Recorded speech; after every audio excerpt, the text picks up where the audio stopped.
Hello दोस्तों, मैं Sachin Kumar HiFi online classes में आप लोगों का स्वागत करता हूं। दोस्तों, हम रसायन विज्ञान में एक चैप्टर पढ़ रहे थे, चैप्टर नंबर 11 अल्कोहल, फिनोल और ईथर।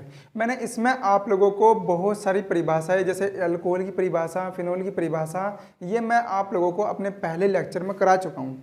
अल्कोहल का बनना, फिनोल का बनना और फिनोल के भौतिक गुण, रासायनिक गुण क्या होंगे, वो सब मैं आप लोगों को करा चुका हूँ। ठीक है, इससे पहले लेक्चर में मैं आप लोगों को ये सब चीज़ करा चुका हूँ और इन सब का लिंक मैंने अपने डिस्क्रिप्शन में लगाया हुआ है। आप वहाँ से विजिट करके मेरे पहले लेक्चर देख सकते हैं। ठीक है, तो चलिए हम आज जो फिनोल के शेष रासायनिक गुण रह गए थे, आज उनका अध्ययन करेंगे हम। फिनोल के रासायनिक गुण जो रह गए थे, ठीक है। तो फिनोल जो है वो फिनोल की रासायनिक अभिक्रियाएं और जो अभिक्रियाएं होंगी वो निम्न प्रकार से होंगी, क्योंकि फिनोल के बारे में आप जानते हो फिनोल क्या होगी।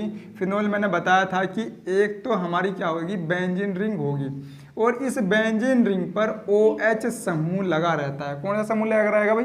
OH समूह। और ये जो कार्बन है, इस कार्बन और O की, इसे हम CO बंध का विदलन भी बोल दिया था। हमने कल क्या कहा था? CO बंध का विदलन। और इस CO बंध का विदलन केवल जिंक चूर्ण दर्शा रहा था। ये मैंने बताया था आप लोगों को, जिंक चूर्ण ये विदलन दर्शा रहा था। ठीक है, जिसका नाम NCERT में बुक में यशद रज लिखा हुआ है।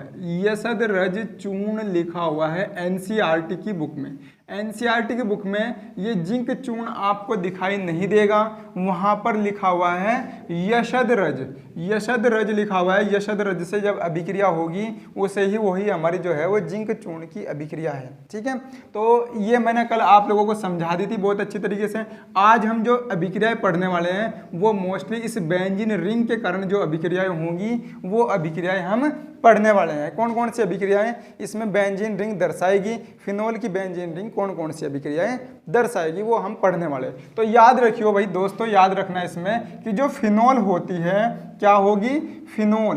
उस फिनोल पे मैंने आप लोगों को बताया था कि अगर यहाँ पर कोई भी बेंजीन रिंग के अगर यहाँ पर कोई भी उत्पाद लगा हुआ, तब यहाँ पर ये जो पोजीशन होगी उसे ऑर्थो पोजीशन बोल लेंगे, और जो पोजीशन यहाँ होगी उसे मेटा पोजीशन बोल लेंगे, इसे पैरा पोजीशन बोल लेंगे, और इसे मेटा डैश बोल लेंगे, और इसे ऑर्थो डैश बोल लेंगे।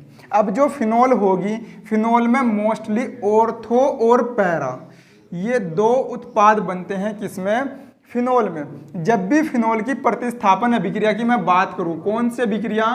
प्रतिस्थापन अभिक्रिया की मैं बात करूं, प्रतिस्थापन अभिक्रिया, इनमें सदैव ऑर्थो और पैरा पोजीशन पर उत्पाद बनेंगे। किस पोजीशन पर उत्पाद बनेंगे? ऑर्थो और पैरा पोजीशन पर उत्पाद बनेंगे। ये अब जो यहाँ पर एक तो ऑर्थो पोजीशन पर यहाँ पर लगेगा उत्पाद, ये और यहाँ पर लगेगा उत्पाद। लेकिन ऑर्थो और पैरा की मैं बात करूं, ऑर्थो और पैरा की बात करें अगर फिनोल के अंदर, तो ऑर्थो उत्पाद स्थायी होता है। स्थायी कौन सा होगा? ऑर्थो उत्पाद स्थायी होगा। ये आप जब पढ़ेंगे BSc MSc लेवल पर जाएंगे तब ये स्थायी क्यों होता है वहाँ पर बताया जाएगा। लेकिन फिलहाल आप इंटर के सिलेबस में केवल इतना ही है कि जो फिनोल है आप लोगों की वो ऑर्थो और पैरा उत्पाद देगी। कौन सा उत्पाद देगी? ऑर्थो और पैरा उत्पाद देगी। ये बड़े ध्यान से सुनना, क्योंकि यहाँ पर से क्वेश्चन बनता है, बच्चे यहाँ मेटा पोजीशन पर लगा जाते हैं, या फिर कभी कभी इक्वेशन में आ जाएगा कि निम्न में से असत्य को छांटिए। असत्य वहाँ पर दे देगा कि बेंजीन के यहाँ पर OH लगा देगा और इस मेटा पोजीशन पर कोई उत्पाद लगा देगा, तो बेंजीन जो यहाँ पर फिनोल की बेंजीन है वो कभी भी मेटा उत्पाद नहीं देती। ये हमेशा ध्यान रखना। ठीक है, चलिए हम इस ऑर्थो और पैरा की प्रतिस्थापन अभिक्रियाएं देखते हैं, कौन कौन सी अभिक्रियाएं ये दर्शाती है। सबसे पहले हम पढ़ेंगे नाइट्रीकरण। नाइट्रीकरण जो फिनोल होगी, फिनोल का नाइट्रीकरण किस प्रकार से होगा? तो फिनोल जो है वो नाइट्रीकरण अभिक्रियाएं दो प्रकार से दर्शाएगी, यानी कि नाइट्रिक अम्ल से जब फिनोल की क्रिया होगी वो दो प्रकार से होगी। एक तो नंबर ए में लिखेंगे हम निम्न ताप पर। कौन से ताप पर? निम्न ताप पर। और तनु नाइट्रिक अम्ल ले लूँ मैं, तनु नाइट्रिक अम्ल से क्रिया कर दी जाए किसकी? फिनोल की। निम्न ताप पर तनु नाइट्रिक अम्ल से क्रिया कर दी जाए फिनोल की, तो क्या बनेगा हमारा? तो याद रखियो भाई, ऑर्थो और पैरा उत्पाद देगी। कौन? फिनोल। कौन सी? तनु नाइट्रिक अम्ल से क्रिया करने पर। कौन सा ताप भाई? साधारण ताप या निम्न ताप। साधारण ताप पर, ठीक है। जब हम किसकी HNO3 की क्रिया करवाएंगे फिनोल के साथ में, तब क्या बनेगा यहाँ पर? ऑर्थो और पैरा उत्पाद बनेंगे। जैसे कि मैंने यहाँ पर लगाया NO2 और फिर प्लस के यहाँ पर पैरा पोजीशन पर बन जाएगा NO, पैरा पोजीशन पर बन जाएगा हमारा NO2, ठीक है। तो ये ऑर्थो नाइट्रोफिनोल है, ऑर्थो नाइट्रोफिनोल होगा ये। और इसके बाद जो दूसरा उत्पाद होगा ये पैरा नाइट्रोफिनोल होगा। इसका मतलब निम्न ताप पर तनु नाइट्रिक अम्ल ऑर्थो और पैरा उत्पाद का मिश्रण देगा, ठीक है। लेकिन अगर यही अभिक्रिया मैं सांद्र सल्फ्यूरिक अम्ल की उपस्थिति में, किसकी उपस्थिति में? सांद्र सल्फ्यूरिक अम्ल की उपस्थिति में सांद्र नाइट्रिक अम्ल से कर दी जाए, सांद्र नाइट्रिक अम्ल से कर दी जाए, किसकी उपस्थिति में? सांद्र सल्फ्यूरिक अम्ल की, सांद्र H2SO4, ठीक है, उपस्थिति में कर दी जाए, तो 2, 4, 6 क्या बनेगा भाई? 2, 4, 6 ट्राई नाइट्रोफिनोल बनेगी। 2, 4, 6 ट्राई नाइट्रोफिनोल यहाँ पर बन जाएगी। 2, 4, 6 ट्राई नाइट्रोफिनोल बनेगी। ट्राई नाइट्रोफिनोल, नाइट्रोफिनोल, ठीक है। इसे हम क्या बोलेंगे? TNP भी बोलते हैं, TNP, ट्राई नाइट्रोफिनोल बोलते हैं, ठीक है। ये एक विस्फोटक पदार्थ होगा। क्या होगा? एक विस्फोटक पदार्थ होगा जिसे हम क्या कह रहे हैं? 2, 4, 6 ट्राई नाइट्रोफिनोल यानी कि TNP भी बोलते हैं, ठीक है। तो चलिए हमने क्या देखा यहाँ पर कि अगर सांद्र नाइट्रिक अम्ल की क्रिया सांद्र सल्फ्यूरिक अम्ल से फिनोल की करा दी जाए तो यहाँ पर 2 पोजीशन पर, 4 पोजीशन पर और 6 पोजीशन पर नाइट्रो लग जाएगा, जिसे हम शॉर्ट फॉर्म में TNP भी कहते हैं। ये इक्वेशन आपको बहुत आगे तक काम आने वाले, BSc MSc में भी ये इक्वेशन आती है आपकी। अब हम हैलोजनीकरण के बारे में देखेंगे। फिनोल का हैलोजनीकरण। हैलोजनीकरण इसका मतलब होता है जो हैलोजन होती है हमारी Cl, Br, IF, ये सब क्या है? ये हैलोजन है। इन हैलोजन के बारे में हम पढ़ेंगे कि फिनोल की हैलोजन से क्रिया किस प्रकार से होगी। तो फिनोल का हैलोजनीकरण भी 2 प्रकार से होगा। नंबर 1 क्या होता है? CHCl3, CHCl3 क्लोरोफॉर्म या CH2 कार्बन डाइसल्फाइड की उपस्थिति में, हाइड्रोजन कार्बन डाइसल्फाइड की उपस्थिति में क्या करते हैं? उपस्थिति में हमने क्या कर दिया? ब्रोमीनीकरण करवा दिया, यानी कि ब्रोमीन जल से क्रिया करवा दी, Br2 से क्रिया करा दी हमने। तब क्या बनेगा भाई? तो यहाँ से क्रिया करने पर पैरा और ऑर्थो, किसका? फिनोल का ऑर्थो और पैरा उत्पाद देगा, ठीक है। ये हमारी फिनोल, इस फिनोल का पैरा और क्या आएगा यहाँ पर? पैरा और ऑर्थो उत्पाद बनेंगे, ठीक है। यहाँ से देखिए, ध्यान से देखिए भाई, इसमें ये फिनोल होगी हमारी, इस ऑर्थो पोजीशन पर Br लग जाएगा, फिर यहाँ पर हमारी ये फिनोल हो गई और इस फिनोल की यहाँ पर पैरा पोजीशन पर Br लग जाएगा। तो ये ऑर्थो ब्रोमोफिनोल है, ये पैरा ब्रोमोफिनोल है। इन दोनों का मिश्रण बनेगा कब? जब ब्रोमीन जल से CHCl3 की उपस्थिति में या CH2 की उपस्थिति में क्रिया कराई जाएगी, तब यहाँ पर ऑर्थो और पैरा उत्पाद बनेंगे। लेकिन यदि किसी की उपस्थिति ना हो, यदि क्या हो कि फिनोल में उपस्थिति ना हो किसी भी उत्पाद की, ठीक है, तो यानी कि इसका B नंबर जो मैं समझा रहा हूं हैलोजनीकरण का B नंबर, अगर फिनोल की उपस्थिति किसी भी उत्पाद की उपस्थिति ना हो, सीधे ब्रोमीन जल से क्रिया करवा दें। किससे क्रिया करा दें? ब्रोमीन जल से क्रिया करवा दें। तो यहाँ पर क्या होगा, जैसे इसका नाइट्रीकरण हुआ था सांद्र सल्फ्यूरिक अम्ल की उपस्थिति में, तो ब्रोमीन जल से ऐसे ही क्रिया कराने पर 2 4 6 क्या लग जाएंगे भाई? 2 4 6 यहाँ पर लग जाएंगे ब्रोमीन। 2 4 6 ट्राईब्रोमोफिनोल। 2 4 6 ट्राईब्रोमोफिनोल का क्या बनेगा यहाँ पर भाई? सफेद अवक्षेप बनेगा।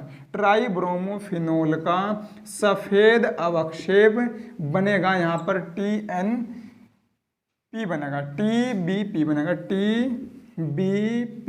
ठीक है, TBP बन जाएगा यहाँ पर, ट्राईब्रोमोफिनोल का सफेद अवक्षेप बनेगा। ठीक है, तो ये इसकी क्या थी, हमारी हैलोजनीकरण होगी। इसके बाद जो मोस्ट इंपॉर्टेंट अभिक्रिया मैं लिखवाने वाला हूं, एक तो कोल्बे अभिक्रिया और दूसरी जो है राइमर टीमन अभिक्रिया। ये पेपर में 100% आने वाली है, इन्हें छाप लियो अपने दिमाग पर। ठीक है, राइमन टीमन अभिक्रिया, इनका छाप लेना भाई दिमाग पर, क्योंकि ये अभिक्रिया पेपर में 100% आएगी। एक ना एक अभिक्रिया पेपर में आपको मिलने वाली है। ठीक है, चलिए हम शुरू करेंगे। यहाँ पर कोल्बे अभिक्रिया के बारे में पढ़ेंगे। कोल्बे अभिक्रिया मोस्ट इंपोर्टेंट होने वाली है हमारे लिए। क्या है कि कोल्बे अभिक्रिया हम पढ़ेंगे। देखो कोल्बे अभिक्रिया में क्या होगा कि फिनोल की सर्वप्रथम हम किससे क्रिया करवा देंगे? फिनोल की हमने क्रिया करवाएंगे NaOH से। NaOH से क्रिया करवाने पर सबसे पहले इस O को हम क्या कर लेंगे, यहाँ पर प्रिजर्वेशन कर लेंगे, यानी कि इसका संरक्षण कर देंगे O का। तो यानी कि यहाँ पर जगह फिनोक्साइड बनेगा, किसका? सोडियम का फिनोक्साइड बन जाएगा। इस सोडियम के फिनोक्साइड की हम किससे हम करा देंगे यहाँ पर CO2 से क्रिया। याद रखना दोस्तों, किससे क्रिया कराएंगे हम? CO2 से क्रिया कराएंगे। और जैसे ही CO2 से क्रिया करवाई साधारण ताप पर, तो यहाँ पर बन जाएगा हमारा, क्या बन जाएगा भाई? यहाँ पर हमारा बन जाएगा COH, तो यहाँ पर आ जाएगा, और इस COONA यहाँ पर लग जाएगा। इसका मतलब क्या है कि ये सोडियम का सैलिसिलेट बन जाएगा। यहाँ पर क्या बन जाएगा? सोडियम का सैलिसिलेट। ये हमारा क्या है? सोडियम का सैलिसिलेट। जब इसका हम अम्ल अपघटन कराएंगे, क्या कराएंगे भाई? अम्ल अपघटन कराएंगे, तब यहाँ से जो होगा Na वो बाहर आ जाएगा, और इस विधि से कोल्बे अभिक्रिया से हमारा जो बनेगा उसका नाम है सैलिसिलिक अम्ल, COOH। यह है हमारा सैलिसिलिक अम्ल बन जाएगा। ये सैलिसिलिक अम्ल बन जाएगा। याद रखना दोस्तों, क्या बनेगा यहाँ पर? सैलिसिलिक अम्ल बनेगा। तो कोल्बे अभिक्रिया में NaOH की क्रिया के अनुरूप क्या बनेगा? यहाँ पर सोडियम का फिनोक्साइड बनेगा। इस सोडियम के फिनोक्साइड की कार्बन डाइऑक्साइड से क्रिया कराएंगे, तो यहाँ पर हमारा बनेगा सोडियम का सैलिसिलेट बनेगा, जिसका अम्ल अपघटन करने पर हमारा सैलिसिलिक अम्ल बन जाएगा। इतनी सी इक्वेशन आपको 2 नंबर या 1 नंबर देकर जाएगी, ध्यान रखना दोस्तों। ठीक है, इसके बाद हम पढ़ने वाले हैं राइमन टीमन अभिक्रिया। ये राइमन टीमन अभिक्रिया भी मोस्ट इंपोर्टेंट अभिक्रिया है, राइमन टीमन अभिक्रिया। तो राइमन टीमन अभिक्रिया भी हमारी मोस्ट इंपोर्टेंट अभिक्रिया है, इसे भी हम ध्यान से देखेंगे। तो इसमें क्या होगा हमारा? सबसे पहले हम क्या लेंगे यहाँ पर? फिनोल की हम क्रिया करा देंगे, किससे? याद रखियो भाई, क्लोरोफॉर्म यानी कि CHCl3 और NaOH। ठीक है, कास्टिक क्षार की उपस्थिति में फिनोल की हम किससे? क्लोरोफॉर्म से क्रिया कराएंगे, तो यहाँ पर एक योगात्मक उत्पाद बनेगा। इस योगात्मक उत्पाद को हम ध्यान से देखेंगे भाई, किस प्रकार का योगात्मक उत्पाद बनेगा। यहाँ पर लग जाएगा ONA और यहाँ पर लगेगा CHCl2। ठीक है, क्या लग जाएगा भाई? CHCl2 लग जाएगा यहाँ पर, जिसकी पुनः किससे क्रिया करवा देंगे हम भाई, NaOH से क्रिया करवा देंगे, NaOH से क्रिया करवाई तो क्या बनेगा भाई, यहाँ पर CH जो CHCl2 दिया हुआ है ये CHO में कन्वर्ट हो जाएगा, यानी कि ये किस में बदल जाएगा, यहाँ से बदल जाएगा एल्डिहाइड में बदल जाएगा। ONA तो जो का तू, और ये बन जाएगा CHO। इसका जैसे ही हम अम्ल अपघटन कराएंगे, क्या कराएंगे, अम्ल अपघटन कराएंगे तो यहाँ पर बन जाएगा हमारा क्या, सैलिसिलडिहाइड।